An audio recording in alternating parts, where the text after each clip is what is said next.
I think that when you, I don't know, what am I talking about? When does these things happen? Hello, welcome to the den. I have been thinking about how the more you learn, the more you realize that you don't know.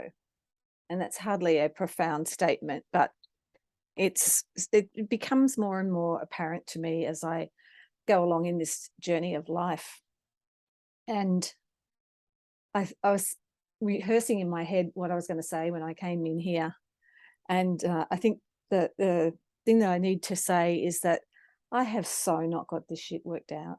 Like, I cannot tell you how much I haven't got life figured out, and how much I haven't got anything figured out. You know, I just, and reaching a point where you accept that and you realize also that you will never have it figured out, and that's okay. I think that's part of maturity and growing up.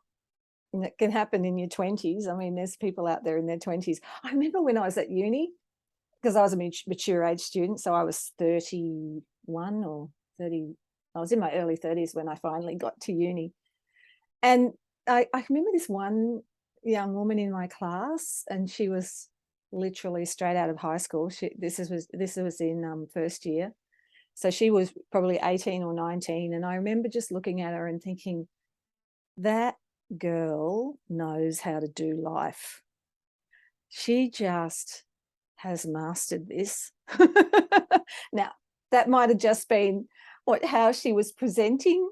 Of course, we all have way more nuances to our personalities than what our public face, of course. But there was just something about her manner and her confidence and the way she moved through the world that, from my perspective, as this sort of disheveled post, marriage breakup, single mother, what the fuck am I doing here? Looking on, her with her little briefcase and her snazzy outfit and, all the things. She just looked and sounded like she really had her shit together. Not that she had her shit together, but that she understood life and how to do it. I think that's really something that a lot of us aspire to, and then as we get older and we get further into our life, we realize that that's probably an irrational sort of aspiration, really, if you are someone who likes to learn. And I assume that anyone who's here in the den with me, and anyone who's involved in any sort of personal development, whether it's witchcraft or human design or astrology or all the myriad things that we can learn now, wherever you are, if you're on a learning journey, then the more you learn, the more you realize you don't know anything. And it's a good place to get to. So that's kind of what I want to talk about. So I don't know if I mentioned, see, this is a problem. I talk to too many people, and I never know who I've told what. And I talk to people in the context of my business, and I talk to people in the context of I found a fox, and then of course there's the people in my life as well, in my physical life that I talk to as well, and friends and stuff. So it tends to I have a podcast, I have this platform here, I have another creative writing YouTube channel as well, although I'm not on that as much anymore. I feel like I've kind of said everything I can say over there, but occasionally I get an inspiration to talk about some aspect of creative writing and I pop back on there again. But and then there's Instagram and all the other stuff. But so I don't know if I said to you last time I was here that I was actually now having therapy. And so I'm having Gestalt therapy, and man, it is the best. I am just loving every minute of it. It's just so exhilarating and nourishing, and I am so proud of myself for really jumping into some, not just self-care in the terms of I'm going to find out a whole lot of stuff on my own, which is my usual point or way of being. I'm actually going to employ somebody to help me find out shit and to help me look at myself more deeply and look at my life more deeply. And so I was saying to my therapist this morning, I had an early morning session today, and I was saying to her that I have not had not one-on-one therapy since I was in my 30s, since my marriage broke up, and when I was in my 30s, and I was so, you know, so devastated I could barely put a foot in front of each other. So it was like my doctor at the time sent me to have therapy, and it was amazing, and that the woman and I really clicked, and she really helped me in so many ways. And my therapist this morning was asking me, you know, how did she help you? And I think the way that she really helped me was, here's Beatrice, sorry, what are you doing? Do you not, please don't sit there, darling, you can sit on my lap. The way that she helped me, one of the biggest things that she did was she saw me. And I know that that can sound a bit cryptic, but she could see me. You know, she could see my potential, and she could see me as a human being rather than a role. And up until my 30s, up until my marriage broke down, I had been playing a role all my life. I was always a role player, you know. And in doing that, I had very little access to myself, no understanding of who I was, or what I was capable of, or what I wanted for myself. I didn't have a grasp on that. All I had was inklings. And when I had therapy, I'm so sorry.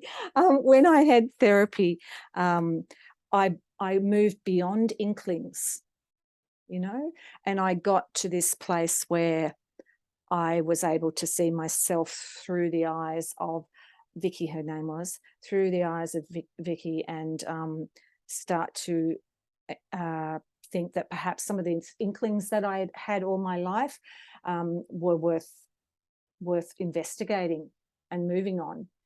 And so that's when I enrolled in university and went off and did a degree in literature. I make it sound like it was all so easy, but it actually wasn't, because I dropped out of high school, you know, and I had to redo a whole lot of study and sit entry exams at uni and all sorts of things in order to open those doors. But the whole thing was an incredible adventure and incredibly nourishing. I keep coming back to that word, but it was. And, you know, it's about, I don't think we necessarily need many people in our lives to see us, but we need some. It's really crucial to our growth is that we have some key people who see us and then help us to see ourselves. And I think sometimes when we do have YouTube channels and things like this, and we try very hard to actually we work at being ourselves and expressing where we're at, we become a mirror for those who need to see themselves, because they can see themselves in us. And it's enough for, you know, it's enough that there's, you know, like 100 subscribers to I Found a Fox, and maybe 50 of them watch the videos, and maybe 20 of those people see themselves in me. And hey, that is awesome.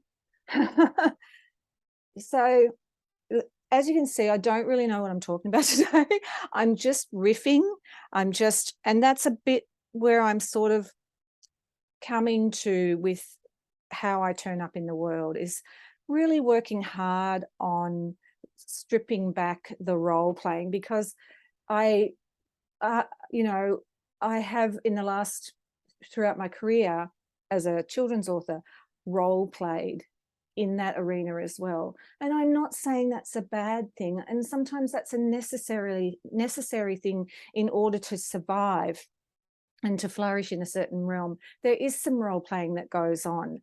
But when you become uncomfortable with that role playing, and when you don't want to play anymore, that's when you start to question yourself, and that's when you start to get into the place where I'm at the moment, you know, like in the cocoon. In Someone was talking about this the other day, you know, in the cocoon where it's dark and murky and messy and gross, and I have no real idea of the butterfly on the other side. It might be a moth. It might be a crow that's coming out, but there's all this stuff going on for me, and it's murky and dark, and the exploration of the world of witchcraft and all that is part of that as well, but it's not the entirety. And that's the other thing, that I don't want to get into a space where I am role playing a witch. You know, I resist that. Well, I don't even have to resist it, because I'm old enough and now to know, no, my task in this life is to be me. You know, that is a big role. And it's the same for you. You have been given a life. It's an extraordinary gift. Like, it's ineffable. We can't fathom life.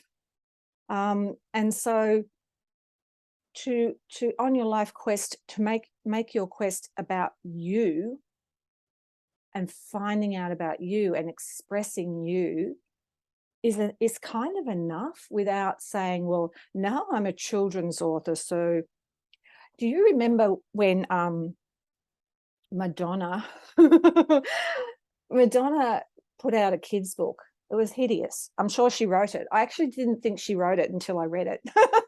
And then I thought, that's mean, isn't it? Okay, that's mean. But I didn't think it was a very good book. But it was pretty to look at. But when Madonna put that book out, she went on this sort of publicity thing, and it was absolutely hilarious to see how she role played a children's author. It was gorgeous.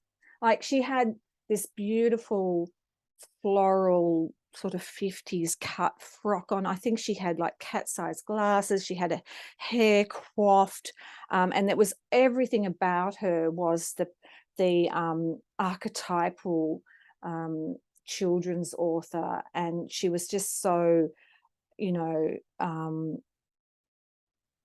what's the word? Not conservative, but she was sort of like one of those characters out of, like, a Doris Day, you know. She's sort of the girl next door, that really safe, approachable, conservative sort of role that we sort of construct around a lot of children's authors, particularly the women.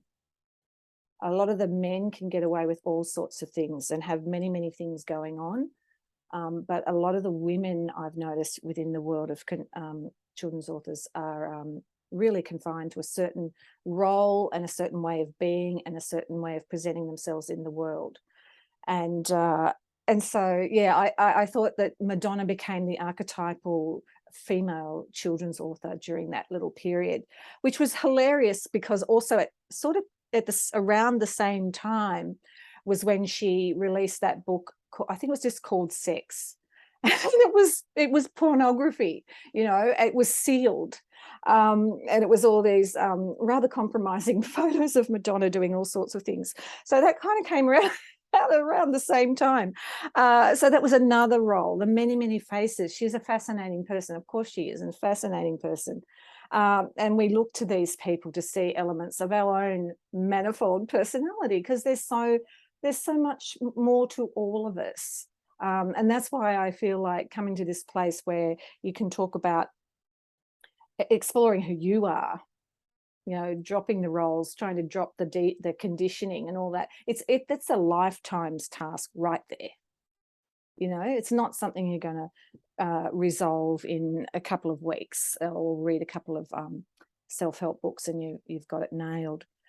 So for me, the whole thing about this journey is also about, do I even ever want to merge the voices? Because there's so many voices in me. There's the voice of the witch, and there's the voice of the author, and there's the voice of the creativity coach, and then there's the voice of the permaculture goddess, and there's the voice of the goth, and I am a music snob, so there's that in there as well.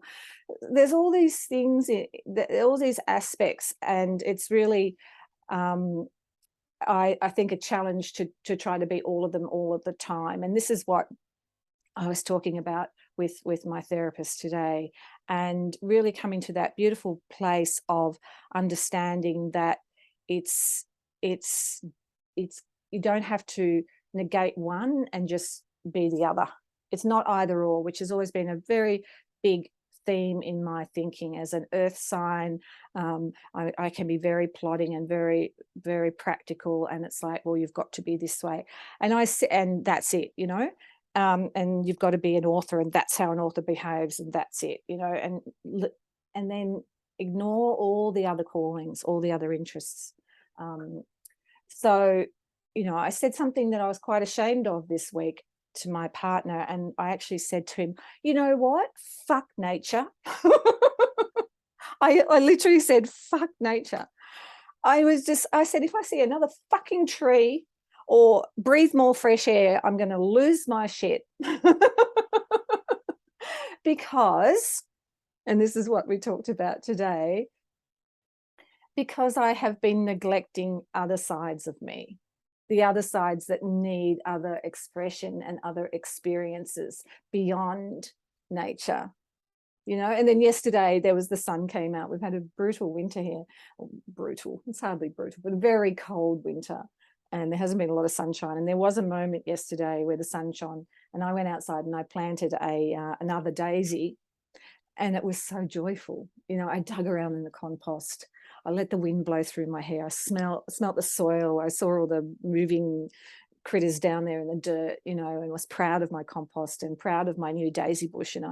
And the soil was really wet and friable, and I just got that daisy, and it just looks fantastic, And I let the wind blow over my face, and I just thought, I'm in heaven here. Just at this moment, I'm in heaven. And yet, 24 hours earlier, I'd said, fuck nature. I'm so over it. So I just want to put out there that I don't even know what I want to put out there, but that it's okay to be all the things, and to be this way one time and this way another time, and to find something that works and then get sick of that and give that up and go. It's sort of like, okay. It's okay to be in the witchy space, but not sort of trying to be solely that person. I think we role model to each other more effectively when we are all the things and allow ourselves to be all the things. And for me, it's my therapist was saying this morning, because one of the things I've discovered in my creative life is that so many people in my creative community, they don't want me to turn up as Jen, the children's author, or Jen, the creative writing mentor. They want me to turn up as witchy Jen, or earthy Jen, or muddled Jen, or spiritual Jen, or goth Jen, like all the different things that that I am, that make me up. So that's been a real revelation for me. And that, again, this comes back to about finding an authentic voice, and whether you need to bring everything together, or whether you can be one thing to one community and another thing to another community. And this is what I'm playing with, and this is what I have not arrived at any sort of conclusion about, and perhaps I won't. And perhaps part of my journey is to allow what needs to come in. And this is also part of human design, which I'm really starting to get involved in, and learning a lot about human design. And I feel like, in some ways, a lot of ways, that witchcraft has brought me to that as well, because the more I worked with the occult and witchcraft and that sort of community, the more new ways of being and living, and new sort of liminal spaces open up, and you go into those and you find out all this information, and it's, it's just more and more fascinating the deeper that you go, and watching how all these things actually do interplay and interrelate with each other. Again, I cannot tell you the amount of synchronicities that are happening in my life lately on fairly big levels too, like um extraordinary things. So this one knows this one, and this one knows this one, and you sign up to do a course with this person, and they go, oh yeah, I studied blah blah blah with her, and I don't know, it's just like really interesting how everybody, in so many people in my life, are all interlinked, and I didn't even know that. There's a matrix, and I think there's a matrix around all of us, and you pull one string and somebody else over there moves. It's pretty amazing. Anyway, so that's where I've been at. I haven't put much on Instagram lately because I've been, in all these different spaces and learning all these new things, and riding the waves of occasional sort of despair, but also starting to see possibility and starting to see more of a embracing the change that is coming, or that I'm in the process of going through, and seeking out. Again, I come back to it. I don't know why I'm so proud, but I'm really proud of the fact that I've sought help. You know, um, I suppose because it's just not like me. I've always been one to sort of try and figure things out for myself, and go it alone and all that sort of stuff. Not because I feel particularly proud of that. It's just been my way of being. It was the way I was raised, too, was to be very resourceful, in terms of, just shut up and get on with it, basically. And so I feel really proud that I've had a coaching session and soul path session, and I'm having a human design session, and when I say coaching, a business coaching session, and also therapy, regular therapy. So all these things are happening for me, as well as running my biz and doing all the things.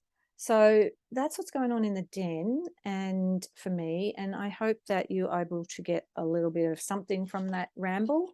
And I'm going to go now, and I will be back, I promise, with more vague revelations, perhaps, in coming episodes. All right, thank you so much for being here. I really, really appreciate you. If you're a new subscriber, hi, it's great to meet you, and I will see you again soon, and I'm sending all my love from the den to you. Bye for now.